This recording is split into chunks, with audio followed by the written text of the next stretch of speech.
Pues muy buenas noches, bienvenidas, bienvenido a lo que sería nuestra segunda sesión de Historia de México y vamos a tener el tema de hoy un pasaje un tanto espinoso, difícil de entender, fascinante y generador de muchas pasiones, que es, bueno, lo que se llamaría o conocemos comúnmente como conquista. Que bueno, después de esto vamos a ver si realmente sucedió así. Quiero comentarles que desafortunadamente por los marcos que nos plantea el examen de admisión y la propia naturaleza del curso, no lo vamos a agotar ni abordar como a mí me gustaría.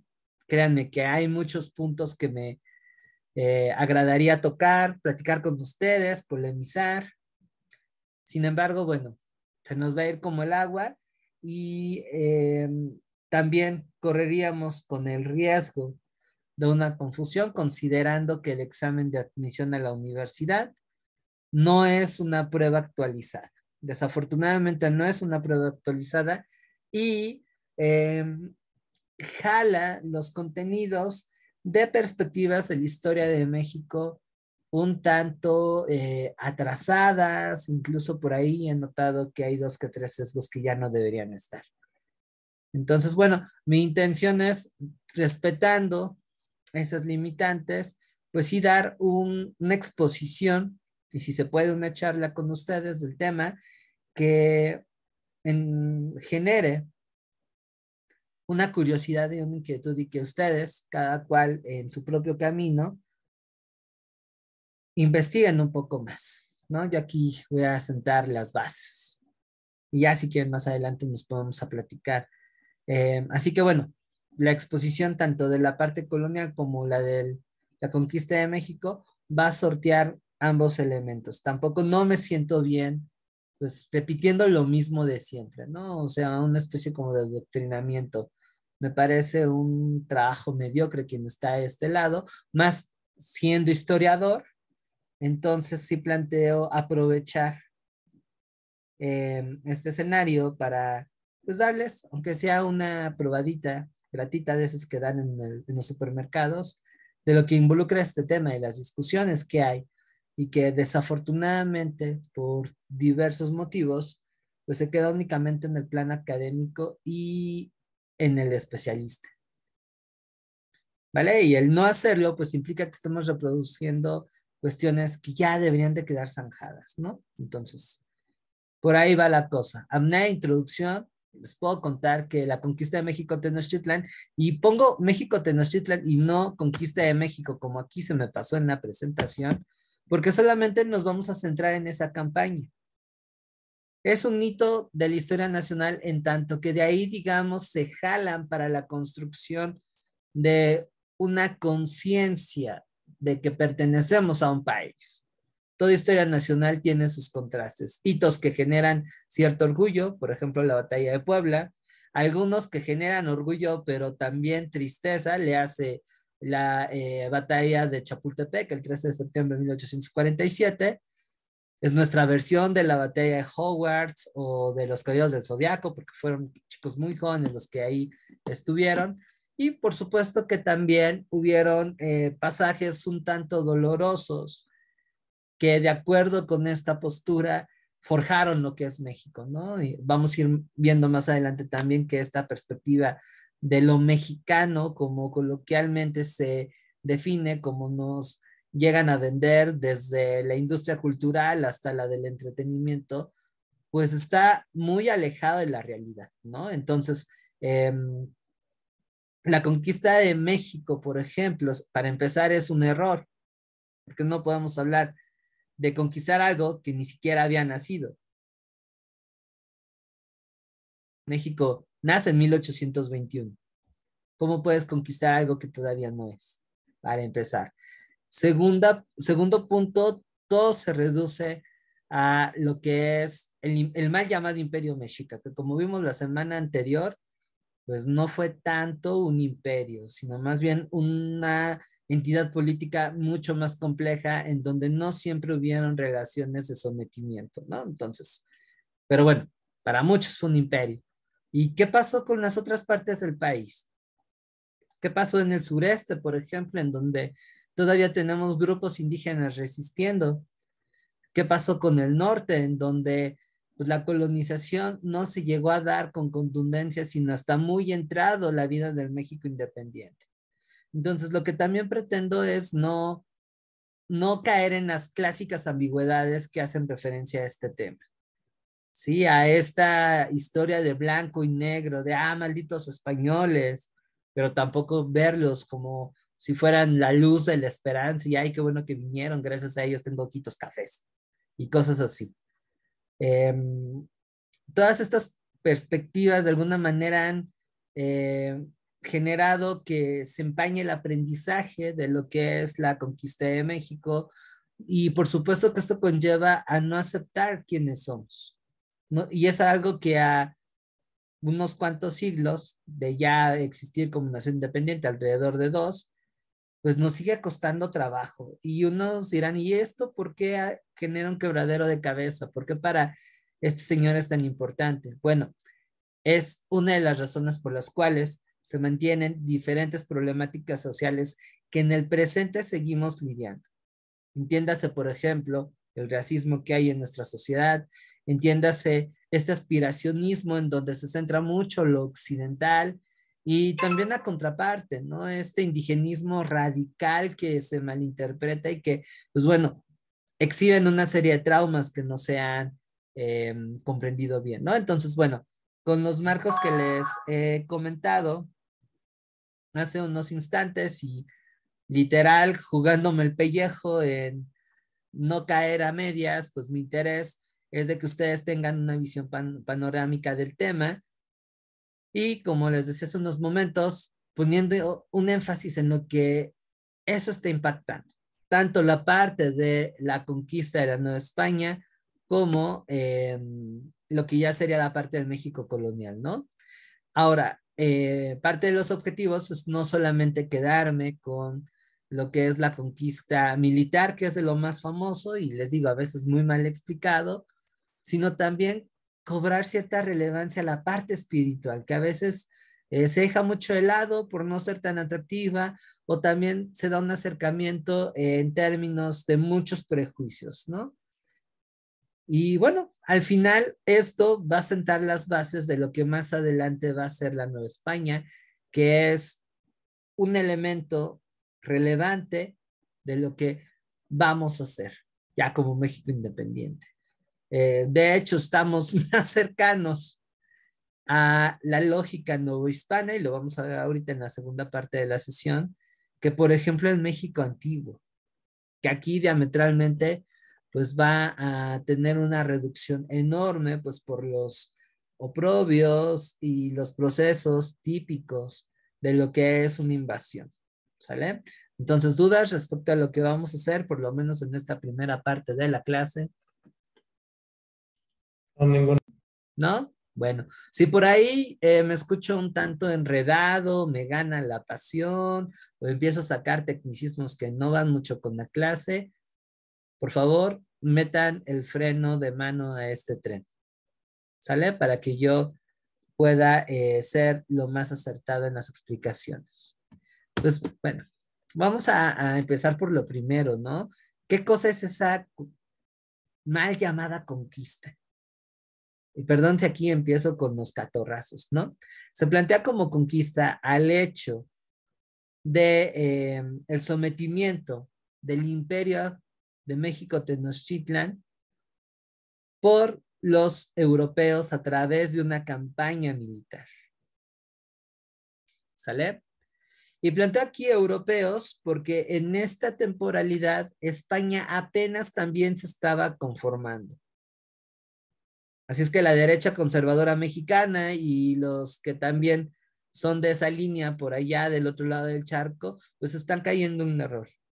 Porque históricamente España en ese momento apenas se está constituyendo como una nación, como una monarquía nacional. Acuérdense un poco de lo que vimos en la parte de historia universal, del absolutismo y esas cosas. Bueno, apenas aquí España se está conformando. Todavía no hay algo claro. Así es que más bien se está pensando en términos regionales. Vinieron gente de Castilla y de Aragón, que son, digamos, el núcleo de esa unificación. ¿Sale? Y como les decía, va a ser una conquista militar muy cargada hacia lo político,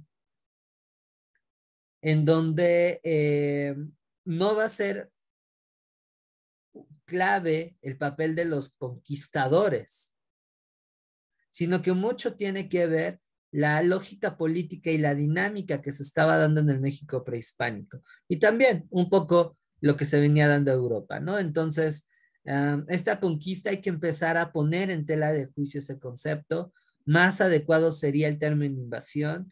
Y eso porque el papel de las poblaciones originarias en la derrota del imperio fue clave. Sin el apoyo de la multitud de pueblos que habitaban el Valle de México y bueno, ya siendo un poco más abiertos, lo que es de Veracruz hasta por ahí el límite Estado de México con Michoacán, sin esos apoyos, sencillamente Cortés, con todo y su inteligencia, porque hay que reconocerle que una persona muy brillante y astuta, con todo y eso, con todo y que tenía a una interlingua, a una persona que era políglota y también sumamente inteligente e interesante, como era Malintzin, que también es una figura incendiaria, no es la traidora, como también se nos ha llegado a vender. Aún sin ellos, sencillamente, Cortés no pasa. Ahora, también quiero aclarar que esas comunidades que habitaban lo que hoy es Mesoamérica para el siglo XVI no tenían una conciencia nacional, es decir, no se asumían como mexicanos. Eso también es un mito que no nada más explota bien bonito la SEP, sino otras referencias. Como les había comentado en la clase anterior, son sociedades que traen su propia lógica, traen sus propios intereses, que no siempre se llevan bien y que aunque comparten un mismo espacio, no se asumen como partes de una estructura político-social más amplia. Esa idea de lo que hoy es, de lo que es lo mexicano, va a empezar a tener ahí unas pinceladas muy tímidas para finales del siglo XVIII, cuando empieza a emerger esta parte del patriotismo criollo, y va a ser una cuestión medio nebulosa que va a, a costar bastante trabajo definirse por ahí del siglo XIX, ya cuando México es independiente, y no va a tomar un cuerpo sólido hasta después de la revolución. Solo hasta después de la revolución, en lo que nuestro actual régimen llamaría la tercera transformación, ya ven que al peje le gusta hacerle de historiógrafo también, solo hasta después de la tercera transformación, es cuando podemos hablar de una idea de lo que es mexicano. Antes no, y eso lleva a entender no solamente esta parte de la invasión europea a lo que hoy es México, sino también los diversos conflictos internos que ocurrieron, sobre todo después de la consumación de la independencia. Voy a ir haciendo estos saltos cuánticos entre diferentes periodos históricos para que vean que una cuestión como es el hecho de la identidad y de la conciencia va a ir de manera transversal y que conceptos que usualmente ocupábamos, por ejemplo, en este proceso, pues sencillamente no cuadran, ¿vale? ¿Hasta que hay algún comentario, duda? Y una duda, lo que Sí. pasa es que comentas que, digo, eh, que en aquel momento España no era a lo mejor la España que conocemos ahora. Claro, todavía, y tampoco iba a ser la que después conquistaría pues, un extenso territorio en el mundo, ¿no? Pero Ajá. refiriéndonos a la España continental, como hoy más o menos la conocemos, si bien sabemos que España está constituida por diversos reinos, como comentas, el de Castilla, el de Aragón, Ajá. etcétera. Eh, ¿Cuándo más o menos podríamos decir que España era la España continental de hoy? O sea, porque La España incluso de hoy. hubo un tiempo en el que Ajá. pues, España hasta abarcó hasta lo que antes le llamaban Flandes, hasta Ujú. Portugal, etcétera, ¿no? Bueno, Eh, es que ahí una cosa es diferenciar lo que es España, perdón que te interrumpa, y otra ujú, cosa es el imperio español. El Imperio Ok. Español va a ir adquiriendo territorios que van más allá de las fronteras que hoy conocemos como España. Por ejemplo, mencionaste un territorio muy importante, los Países Bajos. Ujú. También habían tenido cierto control sobre el sur de Italia y eso es lo que les llevaba de manera constante a conflictos con Francia. Eso se dio gracias a los matrimonios que se llegaban a dar. La hija de los reyes católicos, les cuento aquí un poco el chisme para ir apuntalando las cosas, se va a casar con un príncipe alemán, no mentira, con un príncipe de los Países Bajos que se llamaba Felipe el Hermoso. Y este compa era nieto de un güey que era titular de un estado multinacional, que bueno, en realidad ni siquiera fue un estado, sino más bien fue una sucesión de reinos, porque nunca se constituyó como tal, que se llamó Sacro Imperio Romano Germánico, que abarcó parte de lo que es Europa Oriental, Alemania y algunas zonas de Italia. Entonces, esas herencias le van a quedar a Carlos I, mejor conocido como Carlos V. Y es a partir de Carlos V cuando apenas empiezan a sentar las bases de lo que es la monarquía española. Y esto se debe a que ya de manera definitiva los reinos, algunos por voluntad y otros muy a fuerzas, como es el caso de los Países Vascos y de Cataluña, van a unirse. Pero es una unión que no va a terminar de consolidarse sino hasta mediados del siglo XVII, porque este Ok. proceso va a implicar también al interior de las fronteras españolas Ujú. eh, suprimir las identidades culturales locales. Y hay regiones que no van a dar su brazo a torcer. Una de ellas es el País Vasco, la otra es Cataluña. Entonces aquí estamos viendo problemas históricos que van arrastrando. Va a ser mediante casi una campaña de conquista y de dominación cultural cuando esas regiones medio se integran al imperio. Bueno, perdón, al reino. Y lo que va a beneficiar es que justamente la conquista o invasión hacia América va a canalizar y desahogar ciertas problemáticas sociales que había en el continente. Entonces, podemos decir que si todo el imperio era muy extenso y se empieza más o menos a delimitar a mediados del siglo XVII, a lo que más o menos conocemos hoy Como como lo que es España. España continental, podemos decir que eso que se llama conquista de España sobre México, eh, o sea, esos reinos, o sea, los reinos como que no estaban todos de acuerdo en ciertas cosas, Sí, sino que fue la decisión de algunos reinos que dijeron, ah, pues vamos a llevar a cabo tal expedición, ¿no? exactamente, sí, Okay. exactamente. El mismo viaje de Colón, para citar un ejemplo, fue una decisión que va a partir específicamente de Castilla y Aragón. No va a incluir a los demás. Y eso incluso se va a notar en la primera oleada de migrantes a América, que bueno, la migración va a traer consigo el asentamiento de un control político, económico y social. Eso un poco para conectarlo con lo que vimos el día viernes de imperialismo, ahí sí se aparecen.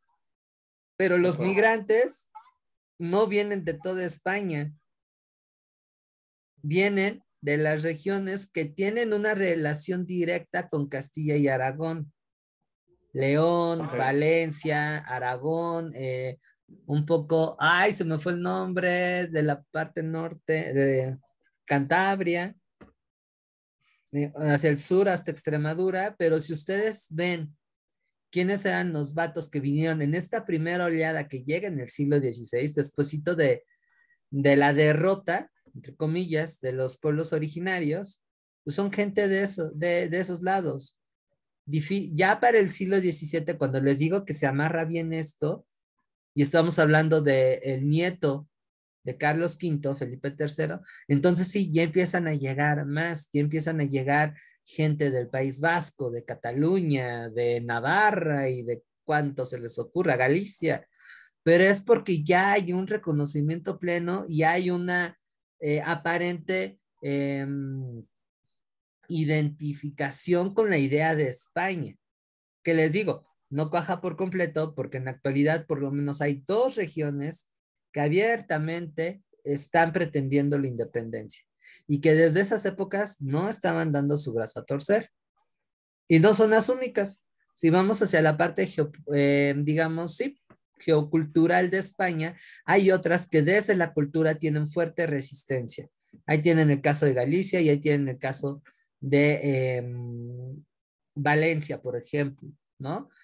Entonces, sí es más complicado de lo que parece, pero se simplifica porque esto parte también de una idea de dominación. Acuérdense de los usos de la historia. Yo justifico quién soy a partir de lo que hice antes. Entonces, a relación de eso, yo voy a contar una narración, una historia de cómo fue que ocurrió.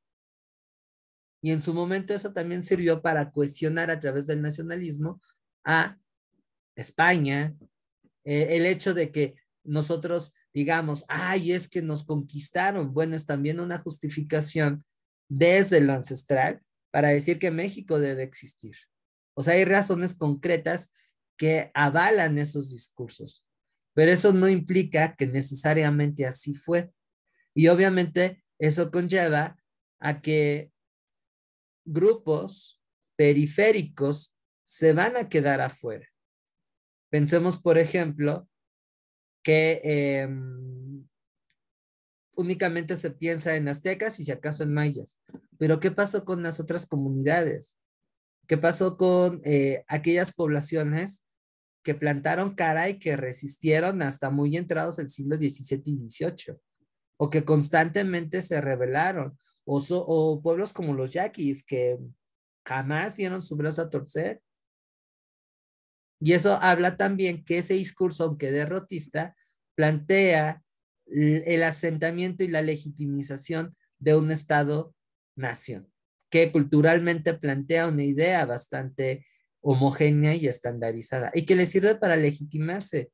Por eso, incluso en la actualidad, a pesar de tantos cambios, y que la nueva escuela y la manga del muerto, la historia se sigue planteando con una conexión directa hacia los aztecas. Pero aún en el Valle de México, como vamos a ver más adelante, van a ser relaciones bien complejas.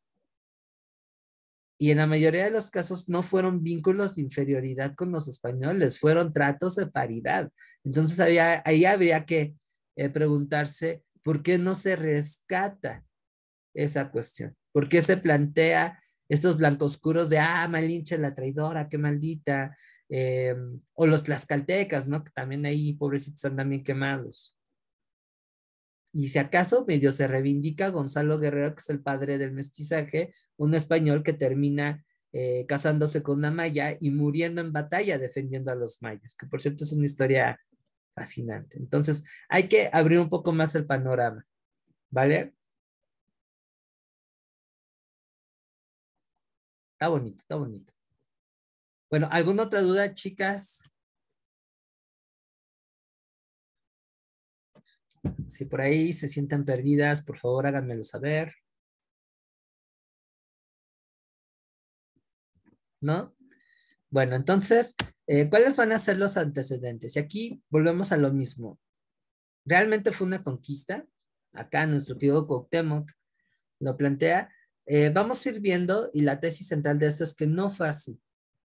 Y hay un punto muy importante que casi no se destaca y si se destaca es de manera distorsionada. El papel protagónico que tomaron las comunidades prehispánicas. Muchas de ellas sí van a oponerse al Imperio Azteca, algunos, o bueno, el mal llamado Imperio Azteca, aunque más bien sería la Triple Alianza, algunos de ellos fueron en resistencia para no ser sometidos, pero otros van a ver este conflicto como un medio para lograr avances sociales, para luchar contra ciertas desigualdades que aquí había. O sea que quienes se alían a los españoles no eran propiamente irse sobre Moctezuma o sobre Cuauhtémoc, sino sobre los señores locales que de alguna manera tenían la dominación. O sea, habían ahí objetivos desde abajo que, pues bueno, vamos a aprovechar que estos compas están aquí para ver qué ganamos, ¿no? Otros tantos van a jugar a primero, ok, me alío, pero después te combato. Y a partir de relaciones de negociación es que se va a ir dando ese supuesto apoyo, pero no es un apoyo de arriba hacia abajo. Ahí también incluso hay que ir cuestionando las fuentes, a Bernal Díaz de Castillo, al mismo Cortés y a otros tantos europeos que hablaron sobre esto, que evidentemente no van a reconocer en igualdad de condiciones a sus aliados prehispánicos, ¿no? Entonces, por tal razón, no podemos hablar de una conquista. También es un mito el hecho de que el adelanto tecnológico, lo que trajeron es insuficiente. Es más, hay estudios que plantean que los mismos españoles, bueno, europeos, tuvieron que adaptarse a las guerras de aquí y adoptar algunos armamentos, ajustar, por ejemplo, su vestimenta, ¿no? O sea, no, tampoco no crean que por el hecho de tener el caballo, el cañón, los arcabuces, el acero, ya con eso la balanza fue a su favor. No, eso también es un mito. Más bien ahí pesó las redes de apoyo que se conjugaron a su favor para poder darle la torre al imperio. Por tal razón, si nosotros nos ponemos finos, la participación de los europeos y el protagonismo es mucho menor de lo que se piensa. Entonces, no podemos hablar de una conquista como tal, más sí de una invasión, porque estamos hablando de un agente externo que irrumpe aquí. Ahora, para que quede un poquito más claro, pues vamos viendo los antecedentes. ¿Hasta aquí hay alguna duda, pregunta, comentario? No, ninguno. ¿No? Chicas.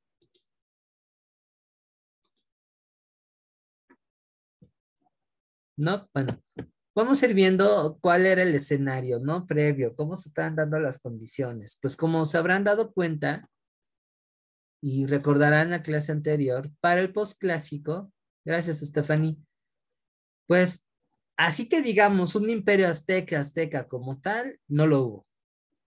Más bien era una alianza entre tres ciudades, con algunas que van a tener un papel secundario, que van a ir expandiéndose, ya sea mediante las armas, ya sea mediante la negociación, que a medio calor tener la sotana, por lo que es la parte central de México. O sea, tampoco no exageremos, el Imperio Azteca no era tan grande.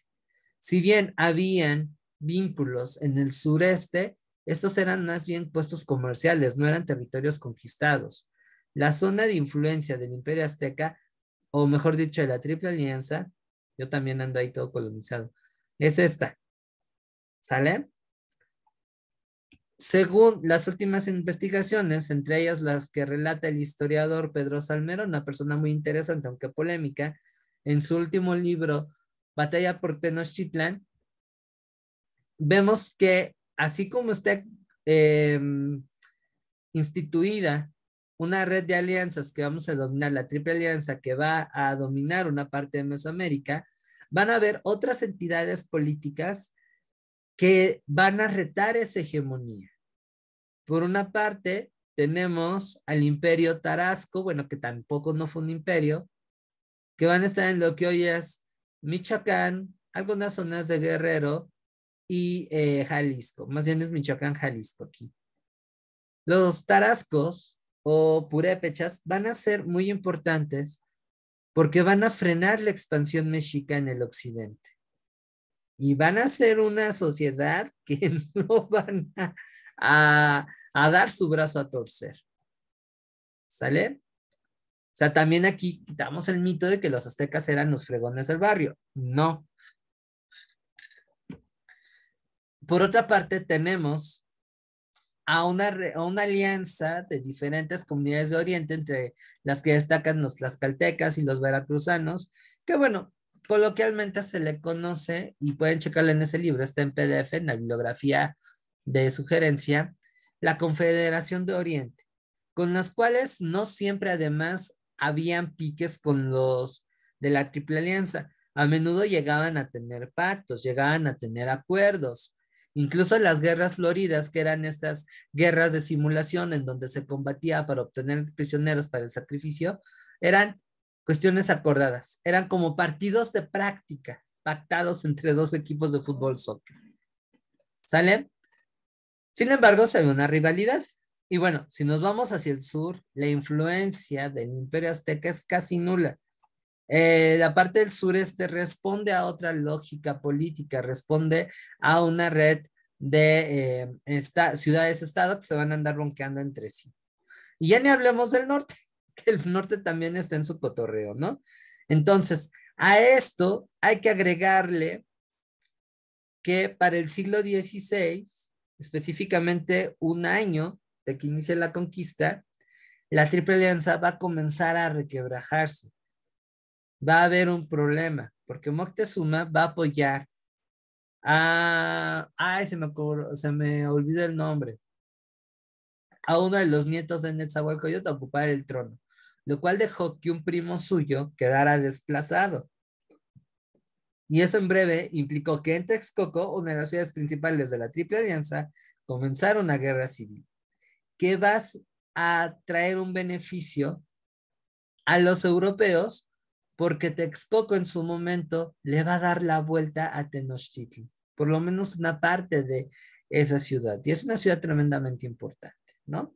Y como les comentaba antes, pues hay que tomar en cuenta las contradicciones sociales propias de esas comunidades. Aunque las relaciones de dominación no son tan fuertes como las que más adelante se van a instalar durante el periodo colonial, sí hay un descontento popular. Entonces vemos aquí que hay no solamente rivalidades entre alianzas, sino también hay un conflicto social que parte de las clases populares a las élites, y que eso va a llevar a que en algunos planos se les ofrezca apoyo a los europeos y en otros no, vamos a resistir y vamos a resistir en serio. ¿Sale? Entonces, más o menos, así estaba la configuración política que tenía Mesoamérica durante el posclásico, es decir, a la llegada de las primeras expediciones exploratorias de los europeos que venían de Cuba, por cierto. ¿Dudas hasta aquí?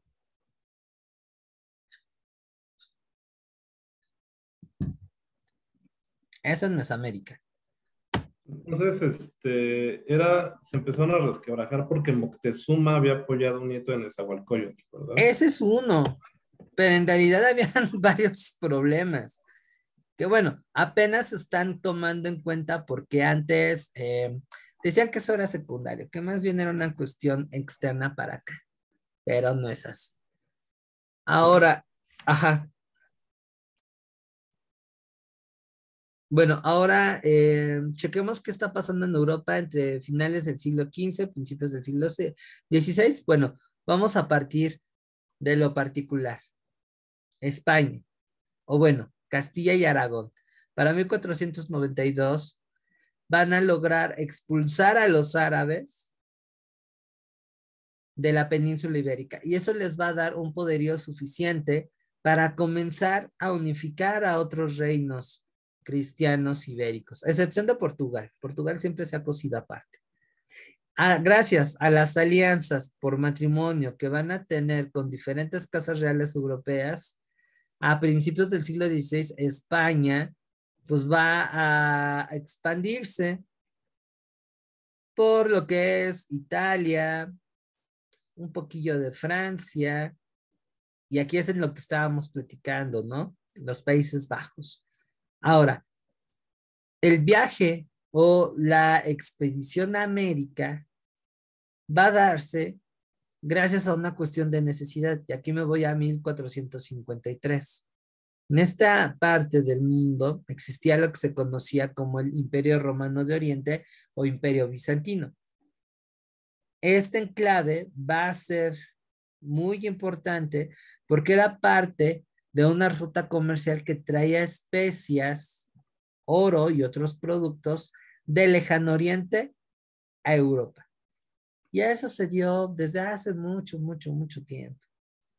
El problema que surgió aquí es que el Imperio Otomano va a expandirse y va a quebrar a los bizantinos, va a tomar su capital y la va a conquistar. Entonces eso va a conllevar a que se cancele esta ruta comercial con Oriente. Y entonces eso obligó a que los europeos comenzaran a hacerse a la mar, porque más allá de que los perfumes alivianaran su mal aroma, eran una época en la que casi no se bañaban, pues también el traficar con esas mercancías implicaba ganancias enormes.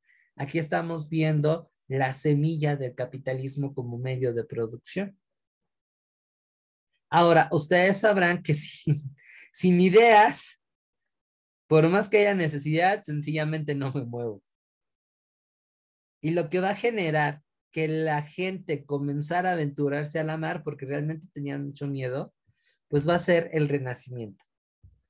Este movimiento cultural que van a hacer en Italia y que se va a expandir a otros lados de Francia, y que, perdón, de Europa, y que va a plantear poner al ser humano como centro de las preocupaciones intelectuales de la época. Ya vamos a dejar un poquito de lado a Dios, aunque no se va a desterrar de esas preocupaciones, pero nos vamos a enfocar en el hombre. Y el Renacimiento, entre las cosas que trae, pues va a ser la búsqueda de de un conocimiento más objetivo, más racional, así como la aspiración a una situación de mejoría, básicamente.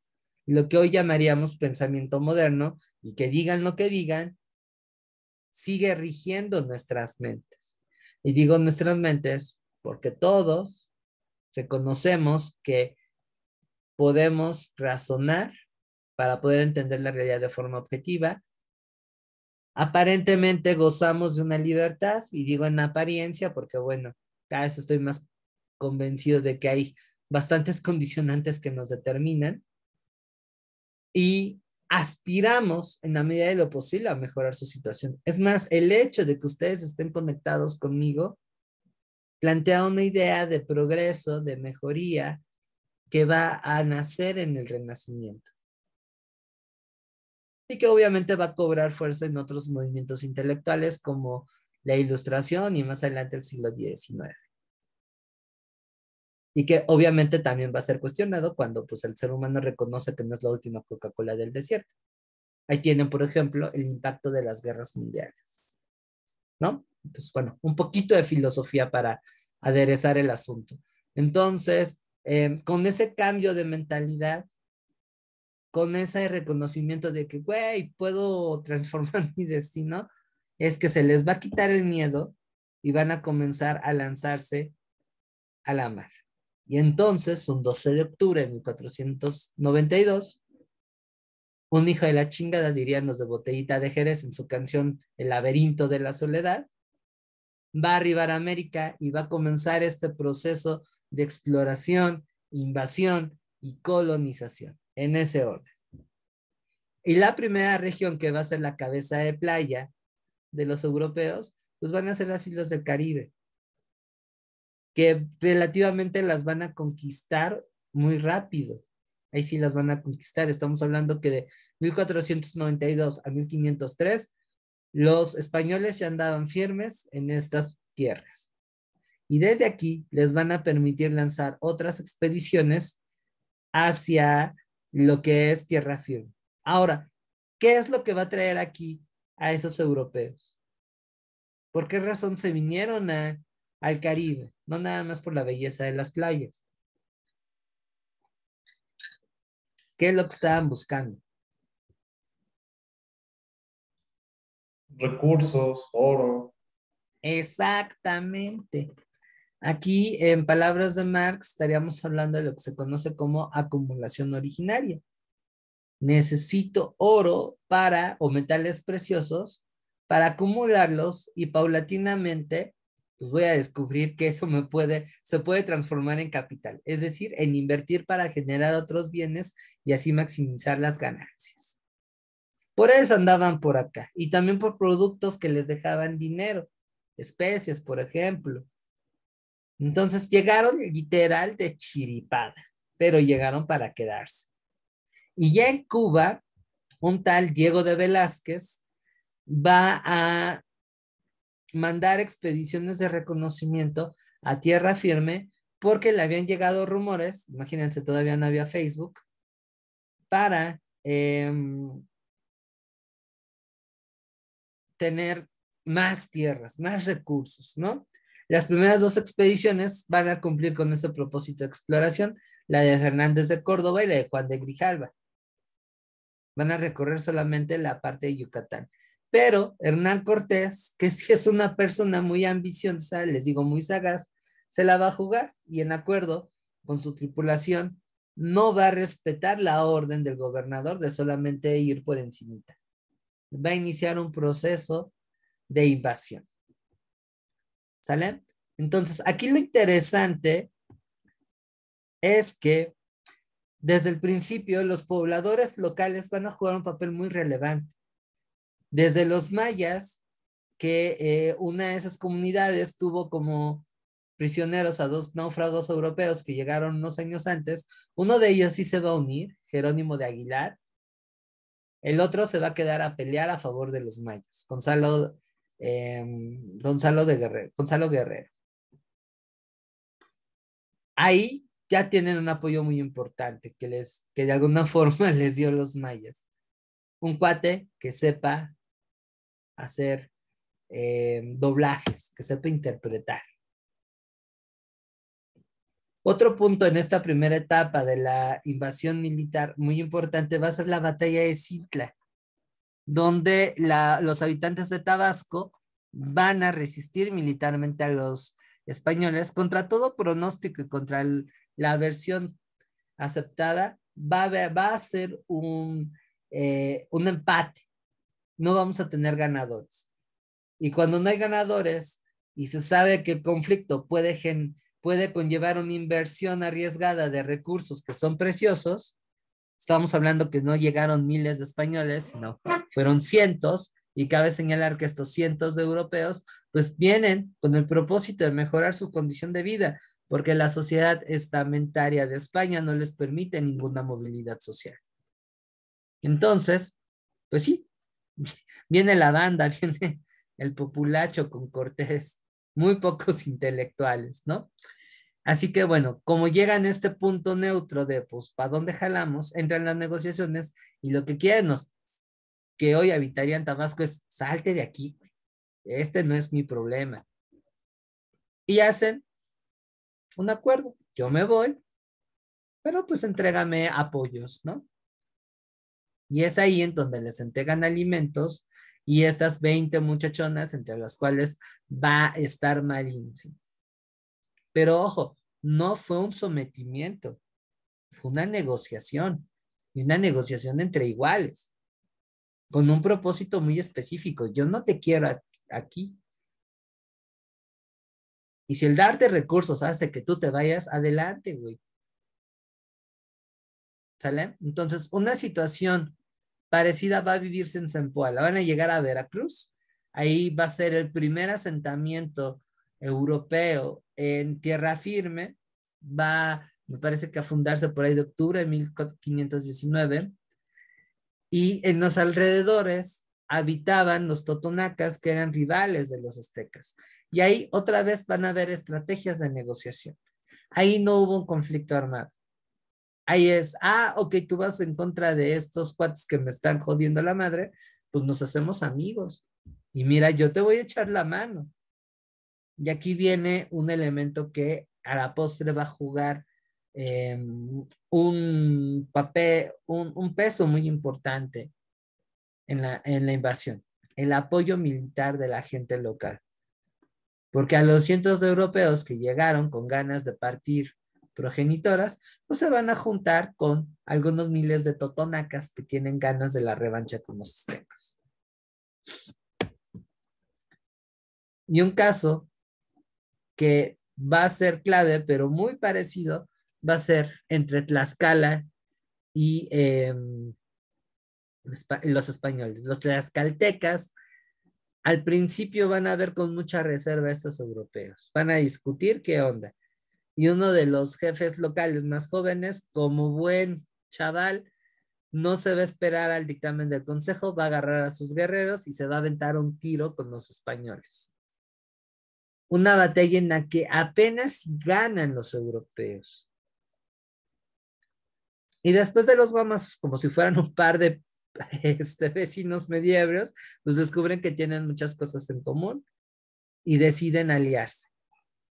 Tlaxcala junto con Zempoala van a ser de los señoríos más leales a Cortés y que desde el principio van a jalar.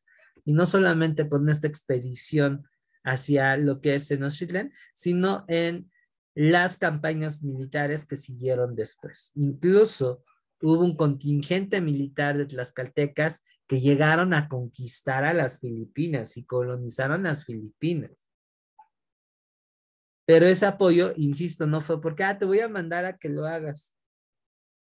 Hay acuerdos, hay beneficios. ¿Sale? Entonces, bueno, no dan un paso sin guarache, literal. Ahora, se piensa que Cortés fue el que organizó la fiesta, puso el plan. Este cuate era un advenedizo, con todo y que le estaban echando la mano la Malinche y otros tantos, por sí mismo no podía organizar un plan de ataque hacia los aztecas. Quienes van a poner eso van a ser los enemigos de la Triple Alianza. Ellos van a orientar a Cortés, jálate con este pueblo, si te va a aceptar, hazle la guerra al otro y si puedes, destrózalos porque son gente muy leal a los aztecas. Van a poner los soldados para cuando Cortés avanza hacia lo que es México, Tenochtitlan, desde Tlaxcala, ya cuenta con alrededor de 80,000 efectivos. Un número nada despreciable. Y además las estrategias. ¿Sale? ¿Dudas hasta aquí? ¿Preguntas? No, por el momento no. ¿Los demás? ¿No? Bueno, pasamos a lo que sigue. ¿Y qué va a hacer Tenochtitlán? ¿Nadie se preguntó eso?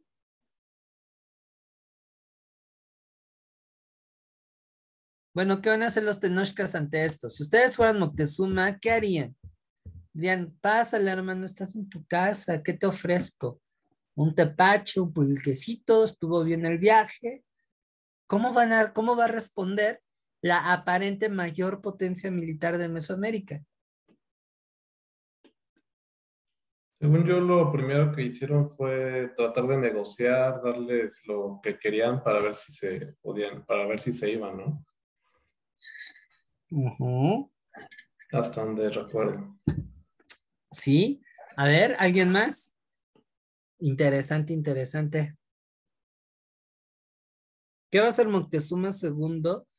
Quien de chavo era una figura militar muy admirada y ya de madurón, digamos que se suavizó, se volvió un poquito más miedoso. ¿Qué harían si fueran Moctezuma?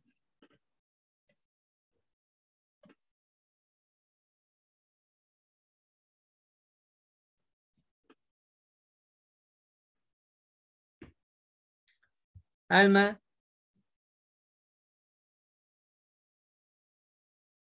¿qué harías si fueras Moctezuma II?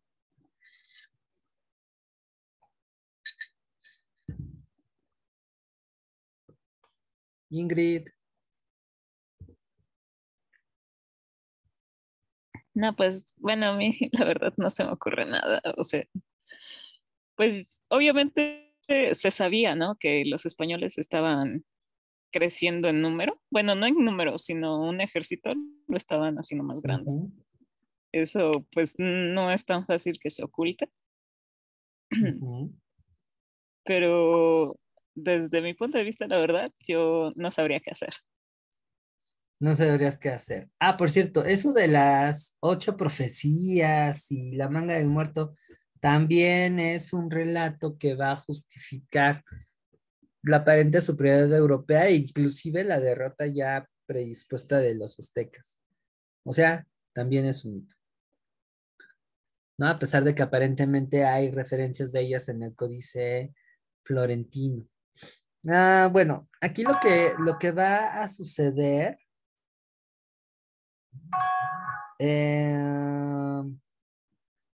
es que Moctezuma, como si fuera estudiante a punto de hacer un examen, está sacado de onda.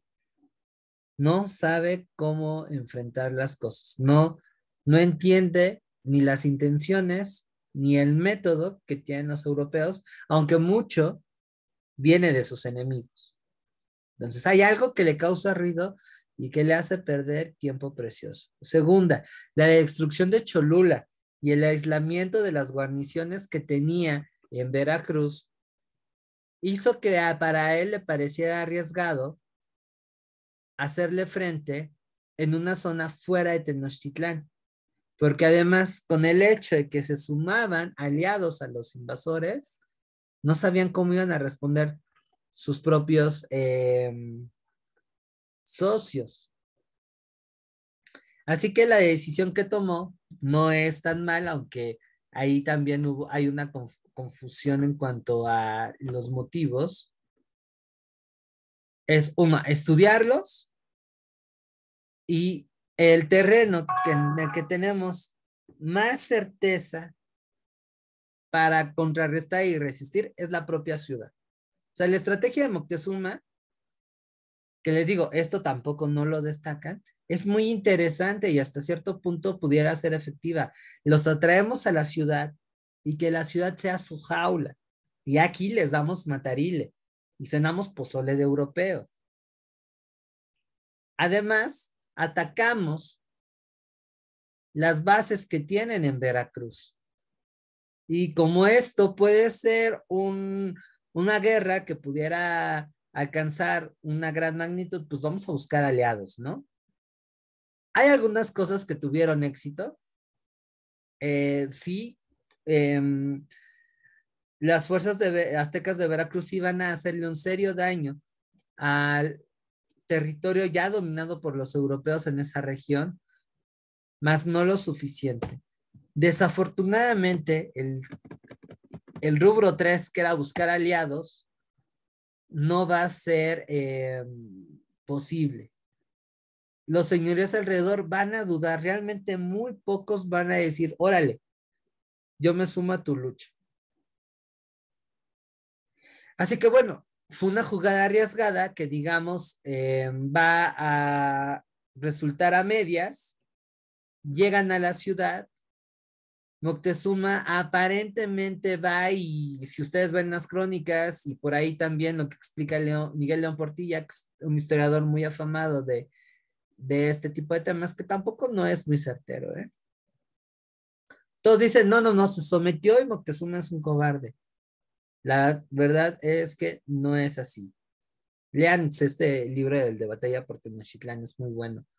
Lo que hace Moctezuma es, de manera muy directa, estudiarlos. Y los va a encerrar en un palacio que de alguna forma va a llevar a que sea más fácil dominarlos. Sin embargo, no va a ser así. Los aliados indígenas van a superar ahí la estrategia de Moctezuma, y digamos que se les estaba volteando la tortilla. Va a haber mucha tensión, roces, incluso pequeños combates callejeros, pues si a nadie le gusta que un extraño esté en su casa, y menos que huele mal y que no respeta las reglas. Entonces, antes de que estallara una lucha general, Cortés, en un acto otra vez de sagacidad, va a encerrar a Moctezuma y a los principales líderes de la Triple Alianza. Los va a encerrar en parte con una especie de muro político. Si las cosas salen mal, pues tenemos a sus líderes y que sus líderes los cargan. Y eso no se le ocurrió tanto a Cortés, sino fue ahí un consejero tlaxcalteca el que le hizo esa sugerencia. La cuestión se complica porque el gobernador de Cuba apenas se vino enterando que Cortés le dio a tole con el dedo.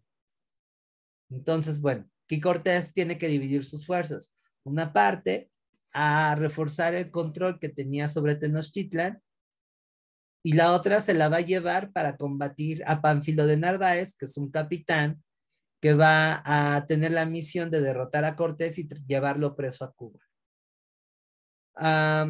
Cortés le funciona, ataca a Narváez, lo derrota cerca de Hidalgo y va a reclutar a los sobrevivientes de esa expedición, lo cual va a engrosar el número de los españoles. Pero ya a este punto hay una mala decisión por parte de Pedro Alvarado, se le ocurre hacer una matanza en el Templo Mayor y eso va a enardecer a los mexicas y por consiguiente ya van a estar sitiados. Ustedes se preguntarán, y bueno, ¿por qué los aztecas permiten que Cortés regrese y con más soldados?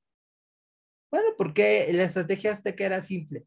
Dejen que entre, dejen que se encierre y todos juntos van a caer. Y estuvo a punto de que le saliera, porque ya era insostenible la posición de los europeos y en un acto de desesperación es cuando aparentemente manda a Moctezuma a supuestamente tranquilizar a la gente, pero otra vez vemos aquí que la versión que usualmente es oficial no es la que realmente corresponde. Moctezuma, lejos de tranquilizar a las masas, los motiva, los enardece a que continúen con sus ataques. Aunque esto involucrara que su vida prácticamente se perdiera. Así es que eso dio pie a que Cortés ve que Moctezuma ya no tiene ningún valor político y le va a dar crack junto con algunos de los prisioneros que tenía. Con la intención de desarticular la resistencia tenochca, cosa que evidentemente no va a suceder. Al contrario, es como si le echaran más leña al fuego. Y van a tener un nuevo líder que es un primo, o un sobrino, no recuerdo bien, de Moctezuma, que va a ser conocido como Cuitláhuac. Cuitláhuac, como nuevo Huitlatoani, va a dirigir junto con Cuauhtémoc el ataque a los españoles. Una evidencia que prueba que Moctezuma no es ese cobarde que suele llegar a vender, es por el hecho de que le hicieron honores fúnebres, como si fuera un monarca muerto. Si hubiese sido un cobarde, pues ahí lo dejan ahí afuera de la calle que se pudriera. No fue así. ¿Sale? Entonces, llega un punto, 20 de junio de 1519, no, 1520, cuando ya la situación es insostenible y entonces deciden huir. Pero afortunadamente las mujeres, que por cierto van a tomar un papel activo en este proceso, se van a dar cuenta de que los invasores están saliendo con la cola entre las patas y le van a dar aviso a los guerreros que bueno, juntándose en lo que hoy sería Avenida Revolución e insurgentes para quien habite en la Ciudad de México, pues bueno, ahí los van a encapsular. Literal, como si fuera operativo granadero contra manifestación. Y los van a derrotar de manera contundente, apenas si se salva Cortés. Y no solamente eso, perdieron muchos aliados con los que habían entrado a la ciudad y también gran parte del tesoro que habían conseguido. No pueden darle el tiro de gracia porque si bien nos encuentran en la batalla de Otumba, otra vez la suerte va a jugar del lado de Cortés, ya que va a lograr darle muerte al capitán militar, que dirigía esa batalla por parte de los aztecas, y entonces eso va a hacer que el ejército logre retirarse, no tenga maneras de seguir persiguiendo a los aztecas y por consiguiente los europeos puedan llegar a Tlaxcala. Aquí lo sorprendente es que los aliados se mantienen firmes, lo cual hace una evidencia de que no están sometidos a los españoles, sino son ellos los que en primera línea están peleando contra Tenochtitlan. O sea, ya es una lucha general. Entonces, bueno, se refugian en Tlaxcala, ahí se van a reponer. Desafortunadamente entra aquí un elemento muy importante que va a mellar la defensa de Tenochtitlan y su población, la viruela. Más que las armas, lo que realmente afectó a los aztecas es la enfermedad, mejor dicho, son las enfermedades, la falta de apoyo por parte de otras poblaciones, insisto, eso no funcionó mucho. Y el esfuerzo de la guerra. En contraste, a medida que los aztecas perdían poder, más comunidades se iban sometiendo. Literal, era te sometes o te vas. Y ahí los dirigentes de la invasión van a tener perfectamente claro que un ataque de frente a Tenochtitlán no va a redituar. Tenemos que cercarlos, tenemos que esperar a que el tiempo haga su trabajo. Y les funcionó, porque para cuando llegan al Valle de México, ya repuestos de la derrota, la ciudad ha visto mermada su capacidad bélica debido a las enfermedades. Así que entonces van a rodear por mar y por tierra a la ciudad. Era importante conquistar el lago. Y aquí poblaciones como Xochimilco van a jugar un papel relevante y clave, ya que si bien en un primer momento se organizan en contra de los españoles y sus aliados y les van a romper toda la mandarina en gajos, ya cuando sean esas derrotas, a ver, negociamos, ¿qué quieres? O sea, también en caso como de los Xochimilcas era de, ok, si yo sigo del lado de los aztecas, a la larga voy a perder, estos vatos van a tender a ganar. Ya hice una demostración de fuerza, de que me pueden tratar como un igual. Ahora sí, ¿de qué lado más caiguana? Si yo te apoyo, ¿qué voy a ganar? Se concertan acuerdos y es Xochimilco, por ejemplo, el que va a ser la cabeza de playa que va a permitir dominar los lagos del Valle de México. Sin el apoyo lacustre de los Xochimilcas, el sitio habría durado más. Entonces, ya para cuando llegan a darse los últimos enfrentamientos, ya la ciudad estaba muy mal. Sin embargo, van a aguantar. Otro aspecto muy importante es que la guerra civil que se desata en Texcoco va a ganar, va a triunfar la facción que apoya a los españoles.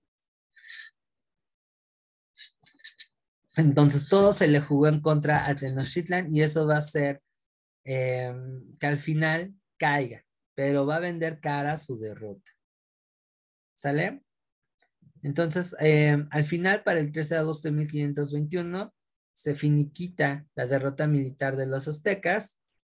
Insisto, aquí quiero resaltar que más que los europeos, pues fue este apoyo que viene de las poblaciones locales, que por diversos intereses van a dar pie con la Triple Alianza, más que el Imperio Azteca, la Triple Alianza, ¿sale? Ahora, con aquella de Tenochtitlan, ¿se finiquitó ese asunto? No. La mal llamada conquista del resto del país va a ser más complejo, ya lo que les platicaba antes, y más tardada de lo que parece. En algunos casos se van a dar una confrontación violentísima, que no siempre va a saldarse a favor de los españoles. En otras, la negociación va a ser muy importante, y aquí es en donde entra la religión, porque los frailes van a ser una especie de diplomáticos, van a inspirar confianza en algunas comunidades y van a resaltar que va a ser bien atractivo volverse sedentarios. Y eso va a permitir una póstuma colonización. Así que aquí los religiosos católicos van a ser tan importantes o incluso más que la espada y el escudo. No obstante, el proceso en una buena parte de lo que es el norte del país no se va a concretar. Más bien se van a dar pactos de no agresión, porque de plano no se va a poder, ni siquiera en los 300 años que aparentemente duró el virreinato. ¿Sale? Otro tanto sucede en el sur. La última ciudad prehispánica que va a caer va a ser una población maya que está en el centro de Yucatán y va a ser hasta 1649. O sea, estamos hablando de 128 años después de la caída de Tenochtitlan. ¿Sale? Y no solamente la resistencia se va a dar en términos así. Van a haber rebeliones esporádicas porque la explotación va a ser muy dura. Y en otros casos también la cultura va a tener una cierta resistencia.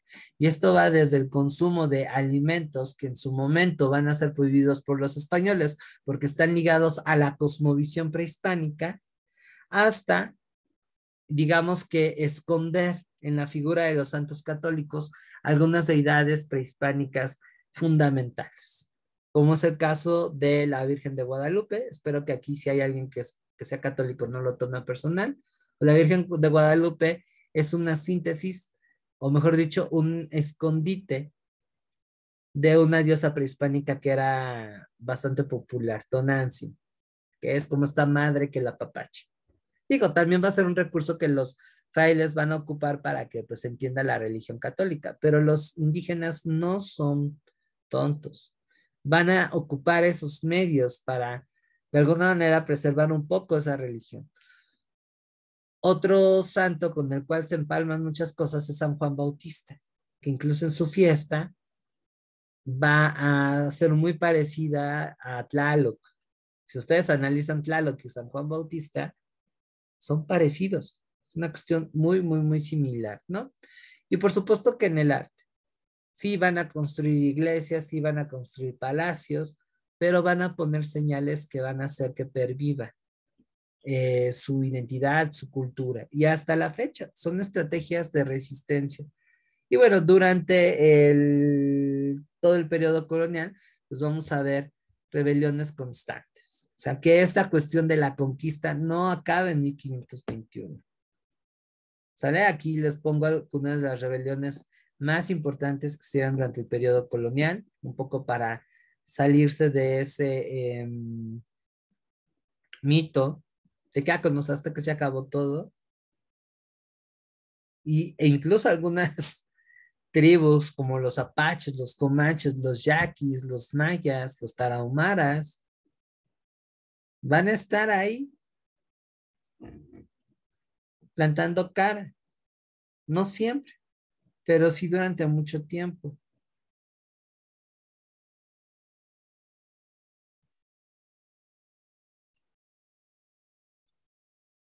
¿Sale? ¿Dudas hasta aquí? No, por el momento no. Bueno, este modo de complemento, dudo mucho que aparezca en el examen, pero no está de más tener el panorama completo. ¿Sale? Ahora pasamos a lo que es la conquista espiritual, que va a ser tan importante como la conquista militar. Y que esto se refiere al proceso de cristianización que va a tener la población indígena americana durante el siglo XVI. Va a ser muy compleja, en algunos casos sí va a ser violenta, donde el miedo va a jugar un papel primordial, pero en otras va a ser más como una estrategia inclusive de supervivencia. Ok, nos convertimos, pero porque sé que voy a ganar ciertos derechos, no porque realmente esté convencido. Y eso va a dar origen a una religiosidad popular muy interesante que hasta la fecha pervive y en donde se puede visualizarse sobre todo en la fiesta de los pueblos. Si alguna vez ustedes han ido a provincia y han tenido la oportunidad de estar en una fiesta de algún poblado, van a darse cuenta que la práctica religiosa es muy diferente a la canónica. Incluso aquí en la misma Ciudad de México, con lo que se da en festividades religiosas como el Día de la Candelaria, Semana Santa, Jueves de Corpus, las benditas posadas,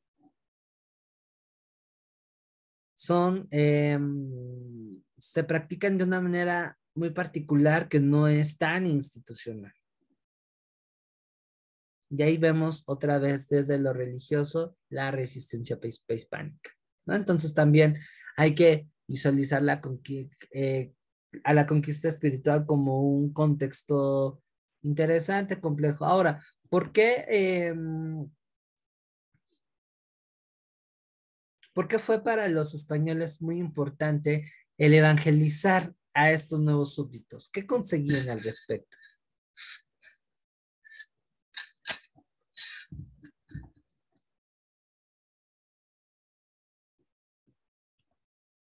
¿Qué se les ocurre que pudiera beneficiarlos?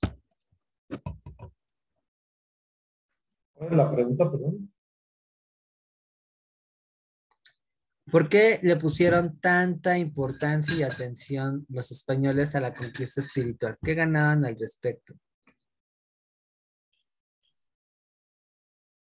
Pues igual es otro tipo de conquista, ¿no? O sea, sí, bueno, como lo estamos viendo, es una conquista espiritual. Lo que hace es que pues ya quita los últimos vestigios de la cultura, los destroza y de alguna cierta forma los amolda para que lo acepten. Ok. Y pues, ajá, es como ya quitarles lo último de identidad al pueblo. Bien, sí. Sí, algo muy importante que asienta un proceso de colonización es el exterminio o supresión de una identidad cultural. Y la religión, como hemos visto, juega un papel que tiene pues parte de ese rol, ¿no? Entonces, si es eso, ahora también la religión va a servir para afianzar un orden establecido. Así como hay un solo Dios en la tierra, así debe haber un solo rey y por lo tanto también no tienes que obedecer. O sea, es parte de estos mecanismos ideológicos que afianzan un sistema político. ¿Qué más? ¿Qué más? ¿Qué más? ¿Qué más? ¿Qué más?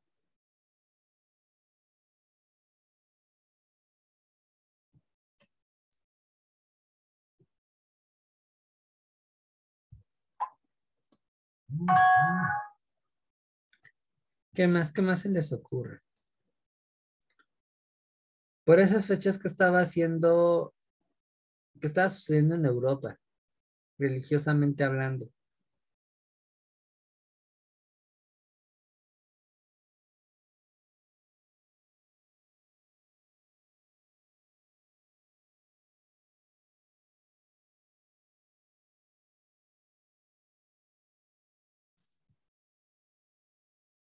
Creo que se lo... El parte Ah, del fin del oscurantismo.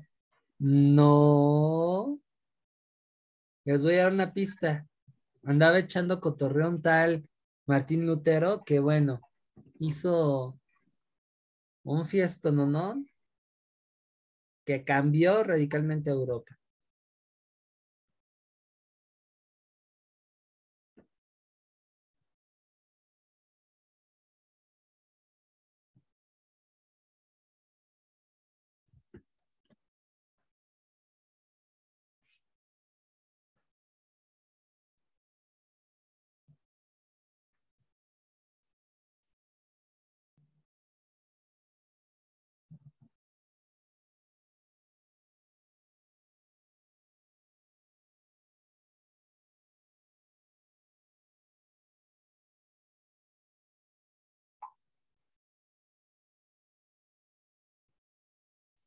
¿No?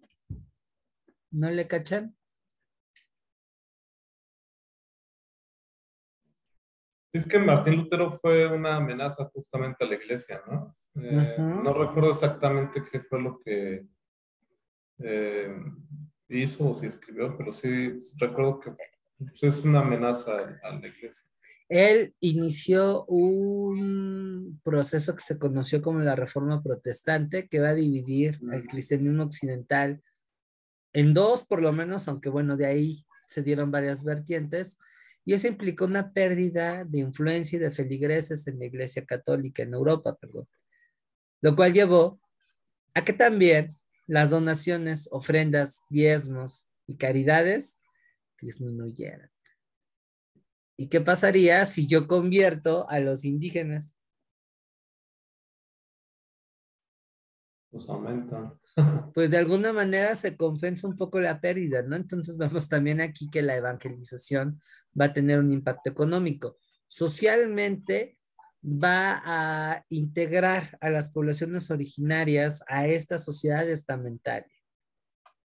Y en cuanto a jurídicos, bueno, el hecho de que te conviertas implicaría que tuvieras ciertos derechos, estuvieras reconocido como súbdito del rey. Por lo tanto, la explotación disminuiría, aunque bueno, en muchos casos no fue lo suficiente. Tal es así que la mayor causa por las cuales las poblaciones indígenas tuvieron una gran cantidad de decesos, fue por la sobreexplotación laboral. ¿Sale? Y en cuanto a la parte ideológica, pues España tenía y se asumía como el país más católico y todavía tenía un pensamiento milenarista, es decir, que sí se creían que el apocalipsis iba a pasar y que una de las señales de que la segunda venida de Cristo iba a acontecer era el predicar a a los cuatro rumbos del mundo. Y ellos, como los más católicos, querían llevar a cabo ese plan. Querían acelerar el proceso de que Cristo viniera. Entonces hay que convertir, hay que convertir, hay que convertir, hay que convertir, hay que convertir. ¿Sale? Y bueno, también les decía que los indígenas hasta cierto punto pues veían como un medio para resistir y para obtener ciertos marcos de subsistencia, de defensa jurídica. ¿Sale? Y algo muy importante también, la Iglesia Católica va a transmitir valores y principios europeos. Aunque nos neguemos y aunque digamos que ya no somos católicos, yo en lo personal no lo soy, me asumo como agnóstico, pero sí reconozco que por el hecho de haber nacido en México y de haberme criado en una familia católica y vivir en un entorno en donde todavía la Iglesia Católica tiene una influencia enorme, pues varios de los principios que aún sostengo provienen de esa moral. Afortunadamente ya no tantos, pero sí hay que reconocer que algunos, y todos, en mayor o menor medida, poseemos esa idiosincrasia. Y eso es un elemento, pues, que le va a dar consistencia a este carácter tradicional y conservador que durante mucho tiempo va a impregnar a la sociedad, no solo novohispana, sino también mexicana. No es que le quiera echar la culpa a la iglesia, por supuesto que no, pero sí, sí tiene un papel fundamental. Y eso, por supuesto que en práctica implica aceptar las reglas que se están imponiendo. Y hasta la fecha, o sea, piensen, por ejemplo, por qué en la actualidad sigue causando mucho ruido temas como el empoderamiento del cuerpo de la mujer, el vivir una sexualidad sin tapujos, obviamente de forma responsable, el matrimonio igualitario entre dos personas con la misma preferencia sexual, el reconocimiento jurídico para las personas trans, el aborto, la eutanasia, incluso la misma discriminación. No sé si en algún momento les tocó, pero yo cuando fui pequeño, sí me tocó ver que a los compañeros que se reconocían como personas evangélicas, testigos de Jehová, vaya, que no eran católicas, se les veía rarito. Como, chale, ¿de qué planeta tú eres? Por lo menos hasta cuando salí de la secundaria, sí veía esa extrañeza. Entonces eso habla que, bueno, el impacto en nuestra forma de ver el mundo que tuvo la iglesia fue fulminante. Sin embargo, pues tampoco no podemos ver las cosas en un negro absoluto. Algunas de las órdenes religiosas que llegan aquí van a buscar en la medida de lo posible estudiar las culturas que aquí estaban, obviamente con fines evangelizadores, pero de alguna manera preservan. Mucho de lo que conocemos del México prehispánico es gracias a los escritos de los franciscanos y de los dominicos, que hicieron sus propias crónicas. Otro tanto va a ser la defensa de los pueblos indígenas, gente como Bartolomé de las Casas, Vasco de Quiroga, Toribio de Mendieta, van a proteger a los indígenas de los abusos de los europeos y van a querer buscar con ellos formar comunidades que de alguna manera remitieran a la época de los primeros cristianos, donde aparentemente el feligrés no estaba corrompido y había una mayor afinidad y lealtad a las reglas de Cristo. O sea, notamos que aquí se quiso ensayar con especie de comunidades utópicas que de alguna manera reflejaban que dentro de la iglesia se buscaba un cambio, que no se estaba muy de acuerdo con los excesos que por supuesto en Europa se están dando y que aquí también se comenzaron a implementar, ¿no? Entonces, bueno, la primera, la primera orden que llega, y eso suele ser pregunta de examen, van a ser los franciscanos. Llegan junto con Hernán Cortés. Por ahí hay 12 los 12 primeros franciscanos que van a acudir con Pedro de Gante. Ellos van a ser los primeritos. Después van a llegar sus rivales, hasta parece Pumas hasta América, Chivas América, los dominicos, que ellos también van a hacer crónicas, relaciones, van a investigar el sur y van a tener junto con los franciscanos un papel muy destacado en la defensa de los indígenas. El máximo representante de esa cuestión, pues es Fray Bartolomé de las Casas, quien aparece ahí y que se aventó un debate muy interesante con otro intelectual español llamado Jiménez de Sepúlveda sobre si realmente los indígenas tenían alma y si eran además seres humanos. Recordemos que estamos ante algo nuevo. Fray Jiménez decía que Bartolomé de no. las Casas, ¿verdad? Ajá. Jiménez de Sepúlveda decía que no. Fray Bartolomé decía que sí. Muy interesante cómo se da esa cuestión de los derechos. Y los últimos, pero no menos importantes, son los agustinos y los jesuitas. Los agustinos, no sé qué destacar que son la tercera orden en llegar y que se van a dedicar a evangelizar el occidente del país y algunas zonas de Puebla y Michoacán. Los jesuitas van a ser los últimos en llegar. Ellos que, bueno, van a fundarse como una manera de reaccionar en contra de la reforma. Van a ser una orden militante con una disciplina muy estricta, muy hacia lo militar, y los van a mandar a aquellas zonas donde era muy difícil evangelizar. Pero también es la creminata de la intelectualidad de la Iglesia Católica. Las mentes más brillantes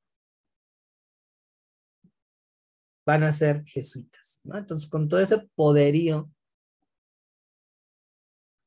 tanto económico como intelectual y esa capacidad de estar y adaptarse en situaciones difíciles, no de a gratis también nos mandaron a Japón. Eh, ellos van a evangelizar el norte y además se van a encargar de la educación de la élite. Y hasta la fecha, los colegios jesuitas van a ser de los más renombrados. La Universidad de La Salle es una universidad gestionada por jesuitas y es de las más importantes del país. No está muy barata que digamos, pero sí, sí está en esa línea, ¿no? Entonces, bueno, con esto acabamos el tema de la conquista. Híjole, sí me llevé un poquito de más tiempo. Es, insisto, una embarrada. Hay mucho más de qué platicar, pero bueno, ya en su momento se los dejo. En sus tiempos libres, si gustan. Ahorita, pues bueno, hay que atender otras cosas, pero no lo dejen en el tintero. Y si quieren reforzar un poco más, pues invito a que chequen la página de Portal Académico del CCH. Es maravillosa. No solamente vienen recursos interesantes para historia, también en español, lo hemos visto, y probablemente en otras materias, ¿no? Entonces aprovechen esos medios electrónicos, son mucho más eficientes que las guías. Me parece que objetos UNAM también puede ser un elemento que les puedan ayudar a estudiar. Y bueno, en cuanto a lecturas, ensayos y documentales, está esta serie de recomendaciones. Películas, Nuevo Mundo es bastante polémica, en su momento estuvo vetada porque cuestiona esta misión civilizadora de los europeos. Yo creo que la gente que es derecho conservadora y muy pro-europea no va a aguantar ver este Nuevo Mundo. Por ahí hay otra película que tiene que ver con la Virgen, y justo le estaba buscando hoy para verla, está en YouTube. También es muy muy, muy, muy, muy polémica. Pero bueno, desde el cine puede darse eso. El Dorado, si lo quieren ver así un poco más light el asunto. Ah, La Otra Conquista se llama, que me parece que ahí hace referencia al papel de los indígenas. ¿Vale? Y bueno, si ustedes buscan en YouTube, van a encontrar otras recomendaciones, pero siempre con ojo crítico, ¿vale? Siempre viendo desde dónde se está contando ese discurso, ¿ok? Y ver también qué es lo que pretende, ¿no? Por ejemplo, ahorita me acabo de encontrar una escena de la serie de Hernán Cortés en donde apedrean a Moctezuma y bueno, se quedan con esa visión, ¿no? De que este señor era un cobarde, de que los Tenochcas pues realmente no pudieron, insuficientes, y pues ya vimos que la situación es mucho, mucho, mucho más compleja de lo que parece, ¿no? Pero está bien ahí para ir cuestionando, para ir ejemplificando. ¿Va? ¿Comentarios? ¿Dudas?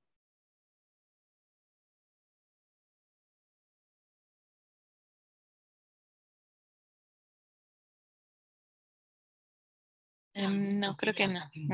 ¿No? ¿Qué les pareció la clase de hoy? Pues, bueno, al menos para mí muy interesante. Desde, pues sí, me parece de los temas más fáciles antes de entrar con tratados y todo eso. Ay, sí, pero bueno, eso ya Ajá, vamos a ir es de dándole los temas más vueltas. like de historia de México, la verdad, y es de los que más me gusta, desde mi punto de vista, de Sí, los que más me gusta. sí, si te late eso, vete a una serie que se llama Batalla por Tenochtitlan. Es una miniserie de 6 documentales que más o menos se basan en el libro que les platiqué. Si quieres leer, pues léete. Es el de la batalla de Tenochtitlán. Y ya si quieres algo más rudo académico, hay un historiador francés avecindado en México que tiene un texto que le pone en la torre a la división de los vencidos, así, o sea, no tiene piedad con él y te va explicando que algunas cosas que pone Miguel León Portilla no son ni siquiera indígenas, son más bien proyecciones medievales y que el Don, que es muy afamado, pues hace una mala interpretación de las fuentes. Y además explica por qué esa visión en su momento y hasta la fecha es tan popular. Y que al final, pues sí, fundamenta una perspectiva que incluso hasta le sirve al neoliberalismo, ¿no? Entonces, aquí lo rico de la historia es contrastar esas interpretaciones y mirar qué se nos ofrece. No quedarnos con una visión muy plana de, malditos españoles, o los aztecas eran la onda, o a viceversa, ¿no? Siempre insisto en el contexto histórico del momento y entender desde dónde y por qué, ¿no? O sea, acuérdense de lo que aprendimos de historiografía, eso les va a ayudar un montón, ¿vale? Y bueno, al final implica darle 2 que 3 repasadas a qué onda con nosotros como mexicanos, ¿no? Porque esta serie de temas pues, incluso tienden a dolernos y son tan polémicos. Alguna vez una exnovia saqué este tema en una comida y no saben cómo me fue. No lo hagan, chicos. No lo hagan. A veces hablar de historia resulta más polémico que de fútbol o de política. En serio, ¿eh? Sí llega a despertar pasiones. Pero en fin, váyanse a descansar. Nos vemos. Acuérdense que no pude darles clase ayer, entonces los espero mañana con literatura. Un tema un poquito más tranquilo. Y el viernes nos vemos con historia universal. Vamos a entrarle a lo que es la Primera Guerra Mundial. Ojalá que hayan podido ver las recomendaciones, haber hecho sus notas. Y pues bueno, ya saben, el fin de semana, ahora sí, pues vamos a tener geografía y filosofía. Nos vamos a aventar los 5 días de corrido, ¿eh? Está muy bueno. Y el próximo lunes, si gustan, yo me voy a conectar a las 6 de la tarde para ir haciendo los repasos de las evaluaciones. Vayan haciendo para practicar. Les va a servir que si conocen, que no, qué es lo que tienen que ir estudiando. Y pues bueno, ese día vamos a hacer la retroalimentación. ¿Sale? Un día para Historia Universal, otro para Historia de México y el último lunes nos quedamos con Geografía. Este lunes es para Historia Universal, ¿verdad? Ajá, sí. Bueno. Bien, además de que aprovecho para darles unos tips de cómo librar en el examen. Ya, en fin. Bueno, que tengan excelente noche. Espero que les haya gustado la clase. Gracias y la cosa se pone mejor, ¿eh? La cosa se pone mejor. Gracias. Cuídense Adiós. Muchas mucho. gracias, hasta luego. Bye, hasta luego.